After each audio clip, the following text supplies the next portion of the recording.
so much motherfucking design on right now. Bring it down, make it clap. I got 3 old thoughts, new guap, wear that thing. Bitches on my line, and you know they come strapped. Di sini saya akan menjelaskan tentang pencerminan atau refleksi. Sebelum dimulai, saya ingin bertanya, kenapa sih tulisan di mobil ambulan itu harus terbalik? Ya, karena kalau dilihat dari spion mobil di depannya, tuh, tulisan ambulan jadi kebaca kan? Itulah penggunaan konsep pencerminan atau istilah lainnya, yaitu refleksi. Lalu, apa sih definisi refleksi itu dari matematika? Nah, pencerminan atau refleksi yaitu memetakan setiap titik dari bangun yang dicerminkan terhadap garis pencerminan. Selanjutnya, pada materi refleksi ini, kita akan mencari bayangan dari suatu titik atau bayangan yang dicerminkan pada suatu garis. Kita sebut garisnya dengan garis pencerminan, seperti gambar di atas, dengan catatan, setiap titik dan bayangannya mempunyai jarak yang sama terhadap garis pencerminan. Yang kedua, perhitungan jarak harus tegak lurus terhadap garis pencerminan.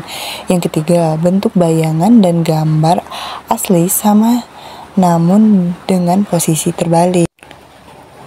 Selanjutnya, kita akan mempelajari cara pencerminan titik atau bangun terhadap 4 garis pencerminan berikut. Yang pertama, pencerminan terhadap sumbu X. Yang kedua, pencerminan terhadap sumbu Y. Yang ketiga, pencerminan terhadap garis Y sama dengan min X. Yang keempat, garis Y sama dengan X. Sekarang masuk ke contoh soal. Misal, carilah hasil pencerminan titik A min 32 terhadap A, pencerminan terhadap sumbu X, B, pencerminan terhadap sumbu Y, dan C, pencerminan terhadap garis Y sama dengan X, dan D, garis Y sama dengan min X. Di sini kita mencari A terlebih dahulu. Dengan cara pencerminan terhadap sumbu X, kita gambar bidang kartesius seperti ini. Kemudian gambarkan titik A-nya. Titik A ini kita akan cerminkan terhadap sumbu X. Jarak dari titik A ke sumbu X adalah 2 satuan, artinya jarak bayangannya pun 2 satuan. Juga terhadap sumbu X sehingga didapatkan koordinat bayangannya, yaitu A aksen min 3, min 2. Nah, sekarang yang B, pencerminan terhadap sumbu Y. Jarak dari titik A ke sumbu Y adalah 3 satuan.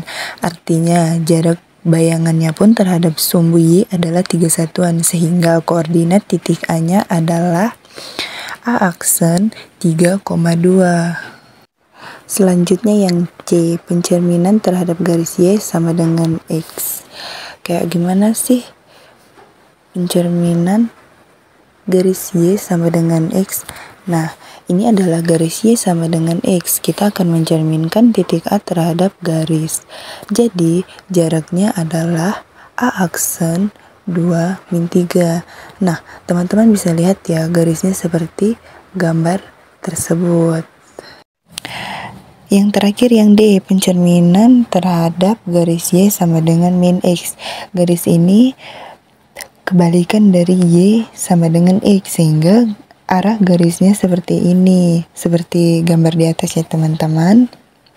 Kita cerminkan titik A-nya terhadap garis, dapatlah titik bayangannya A aksen 3,2.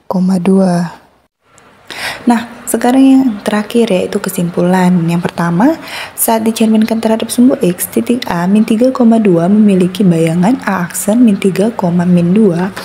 Sehingga dapat kita simpulkan bahwa jika ada titik A, X, Y dicerminkan terhadap sumbu X, maka titik bayangannya menjadi A aksen X, Y. Yang kedua, terhadap sumbu Y, titik A min 3,2 memiliki bayangan titik A aksen 3,2, sehingga dapat kita simpulkan bahwa jika ada titik A, X, Y dicerminkan terhadap sumbu X, maka titik bayangannya menjadi A aksen min X, Y. Nah, yang ketiga untuk pencerminan garis Y sama dengan X, titik A min 3,2 memiliki bayangan A aksen 2, min 3, sehingga dapat kita simpulkan bahwa jika ada titik A, X, Y dicerminkan terhadap sumbu X, maka titik bayangannya menjadi A aksen Y, X. Nah, yang terakhir, dan saat dicerminkan terhadap garis Y sama dengan min X, titik A min 3,2 bayangannya A aksen min 2,3. Sehingga dapat kita simpulkan bahwa jika ada titik A, X, Y dicerminkan terhadap sumbu X, maka titik bayangannya menjadi A aksen min Y, min X.